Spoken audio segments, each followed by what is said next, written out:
Halo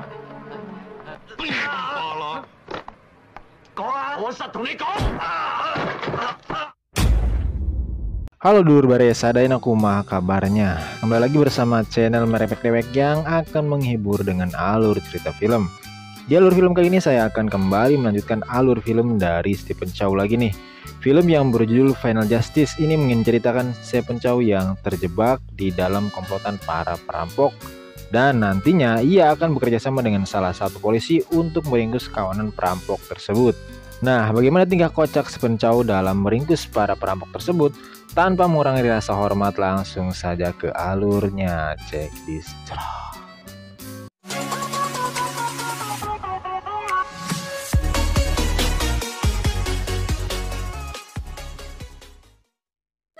Film akan diawali dengan memperlihatkan 4 orang yang baru saja keluar dari penjara dan langsung dijemput untuk menuju ke apartemennya. Nah, 4 sekawanan ini masing-masing bernama Bull, Jude, Smooth, dan Chicken. Setelah sampai di tujuan, Jude selaku pemimpin dari mereka membayar penjemput agar tidak meninggalkan jejak yang digunakannya tadi.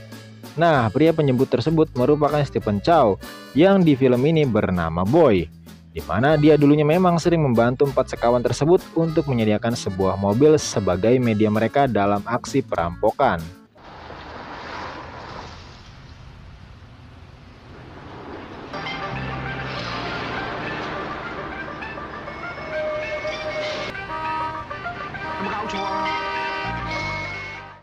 Berpindah di kantor polisi, di mana di sana para polisi kedatangan seorang inspektur baru yang bernama Inspektur Lau. Dia adalah seorang polisi yang sangat tegas, namun terkadang memiliki sifat tergesa-gesa dalam mengambil keputusan tanpa mendengarkan informasi yang akurat. Di sini dia juga sempat memarahi anak buahnya karena membiarkan salah satu sersan di sana tidak pernah absen selama 3 hari berturut-turut.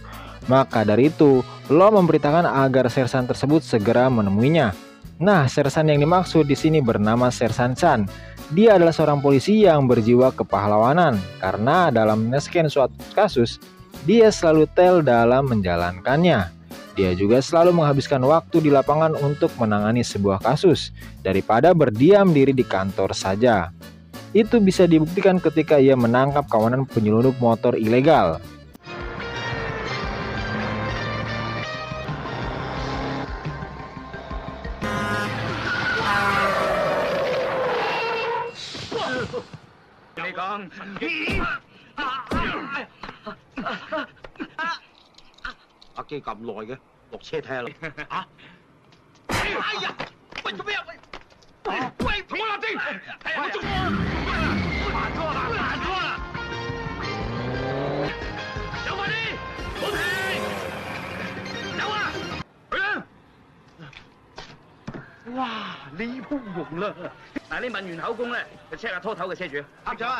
Sesampainya di kantor, Sersan Chan langsung menyerahkan laporannya kepada inspektur. Nah, karena tulisannya Sersan Chan ini amburadul, inspektur menyuruhnya agar menulis ulang laporannya tersebut. Di sini inspektur juga memarahi Sersan Chan karena dia tidak pernah absen selama 3 hari di kantor dan tidak melaporkan sedang berbuat apa dirinya di luar. Inspektur juga mengatakan Sersan Chan untuk lebih disiplin lagi. Namun di sini Sersan Chan mengungkapkan jika apa yang ia lakukan di lapangan merupakan hal yang benar. Mendengar hal itu, inspektur pun semakin marah dan mengancam Sersan Chan untuk dipindah tugaskan jika terus membantahnya. Singkat cerita, di malam harinya Boy kembali mendapatkan pekerjaan dari Jude untuk mencarikan sebuah mobil untuk mereka. Dengan cepat, Boy pun langsung bergerak untuk mencari mobil dan segera menyerahkannya kepada Jude.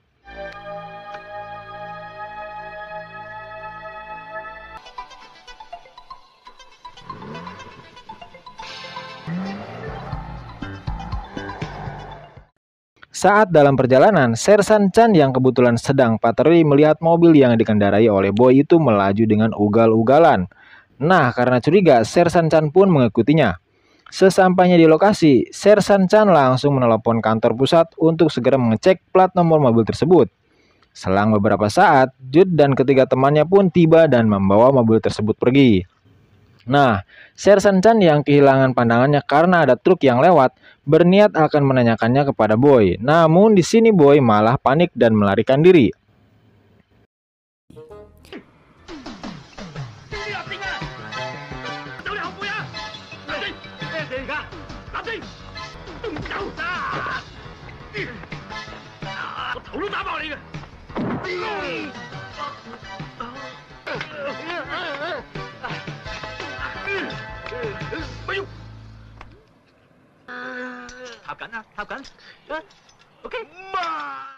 Alhasil dia pun ditangkap untuk dimintai keterangan lebih lanjut di kantor polisi.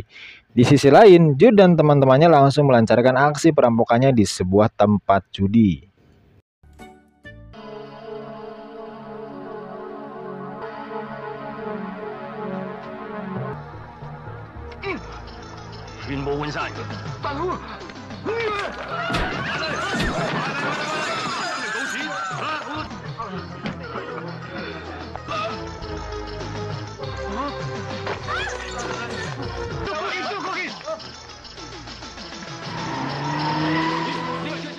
Sementara itu di kantor polisi, Boy terus mengelak untuk diinterogasi dan meminta agar dirinya segera dibebaskan.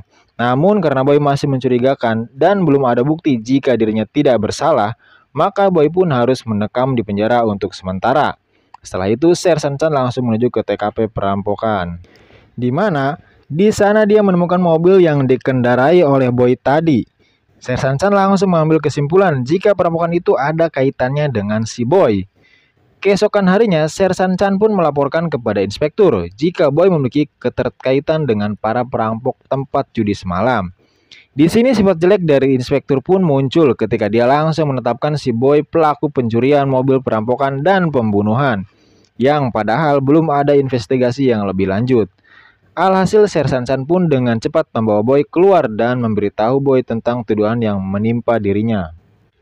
Sersan Chan langsung menyuruh Boy agar memberitahu siapa pelaku perampokan itu agar dirinya bisa bebas dari tuntutannya. Awalnya Boy sangat bimbang akan memberitahukannya atau tidak, namun karena ia menyangkut masa depannya, akhirnya dia pun memberitahukan tempat tinggal mereka semua. Setelah sampai di lokasi, Boy meminta agar dirinya saja yang masuk demi menjaga keselamatan nyawanya. Sersan pun setuju dan meminta kedua anak buahnya untuk berjaga di luar. Sementara dirinya terus mengikuti Boy masuk ke dalam.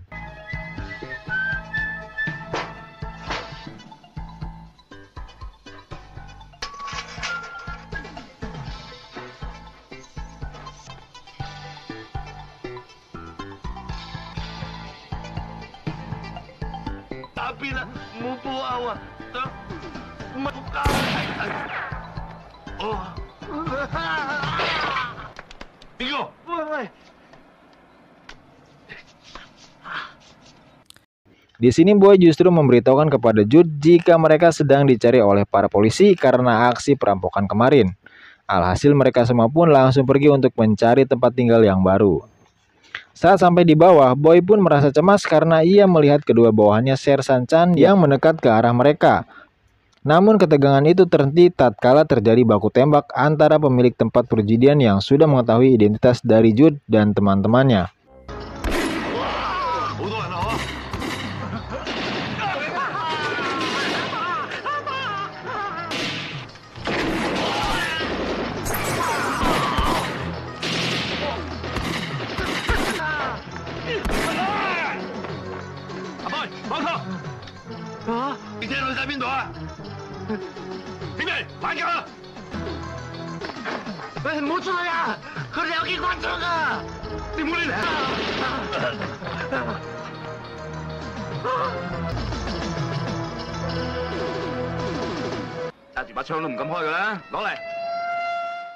Atas kejadian tersebut, Boy menjadi semakin terpojok dengan ditambahnya tuntutan yang baru.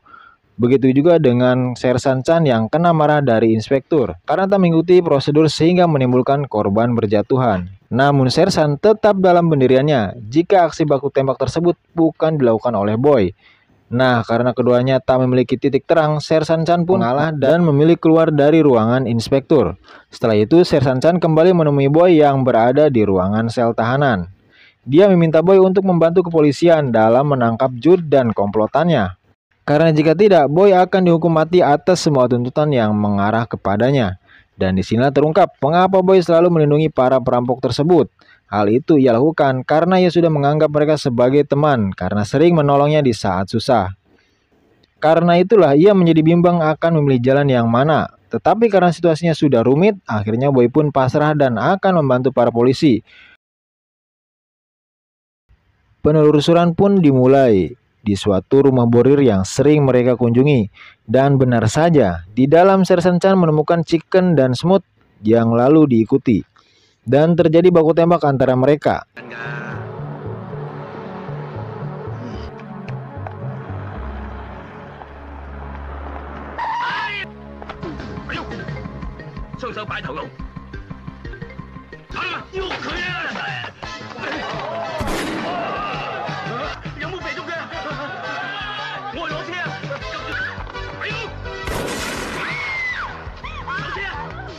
Dari kejadian itu, nyawa Smooth tak bisa diselamatkan karena terkena tembakan yang mengakibatkan kehilangan banyak sekali darah. Kembali ke mereka berdua, Sersan Chan menyuruh Boy untuk menunjukkan kembali tempat yang dicurigai akan didatangi oleh Jude dan teman-temannya.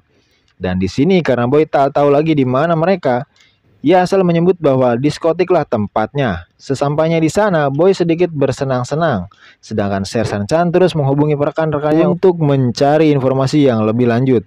Selang beberapa saat, Boy pun terkejut ketika melihat Jude dan kedua temannya yang memasuki diskotik tersebut. Boy yang berusaha menghindar, akhirnya ketahuan dan dibawa keluar lalu dihajar oleh mereka.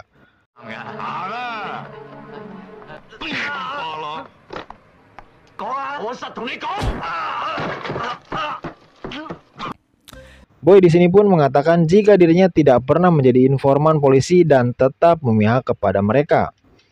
Namun alasan itu tak dihiraukan oleh mereka berdua. Tapi untunglah Jude datang mempercayai kesetiaan dari Boy. Dan setelah itu, Boy kembali diberi tugas untuk menyediakan sebuah mobil pada esok harinya.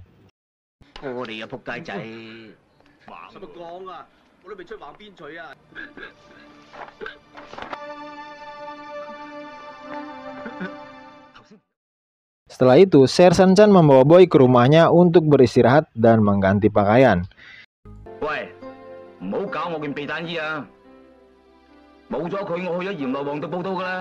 Tibalah di mana saat aksi perampokan akan dimulai. Sersan Chan pun segera menelpon rekan-rekannya agar datang ke lokasi dengan membawa pasukan. Dan mereka juga dilarang memberitahu inspektur supaya misi ini tidak tertunda dan berhasil nantinya. Namun saat mereka akan pergi, ternyata inspektur sudah tahu dari bawahan lainnya yang membuatnya juga ikut terjun ke lapangan.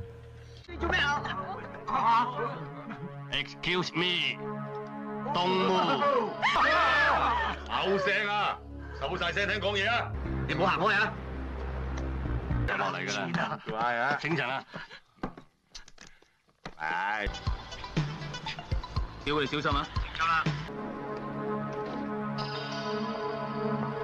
張鐵柱，你喺度搞乜鬼嘢？你喐聲！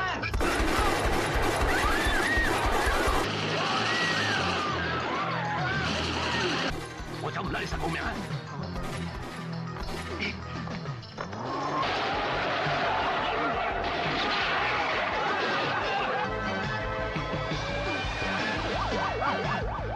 五人你仲追？我識鬼路咩？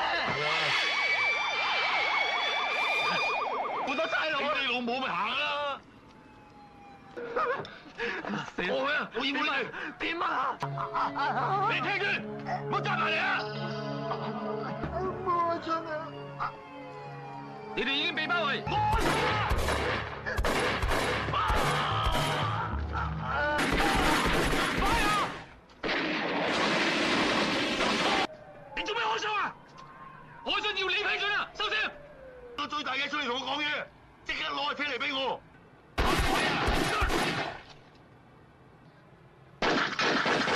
你同我開槍，唔玩啦！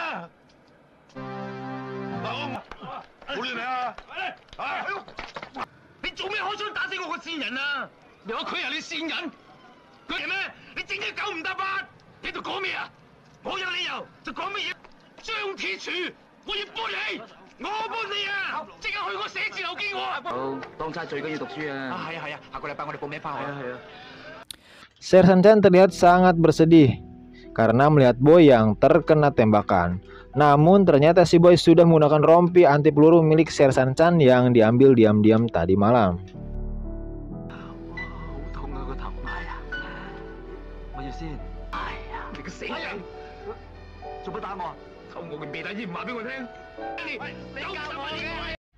Dan film pun tamat. Oke, sekian alur cerita film dari Final Justice. Semoga kalian terhibur. Oke, jangan lupa like, comment, share, dan subrek. Dan tonton juga video-video channel ini. Hahaha. Terima kasih.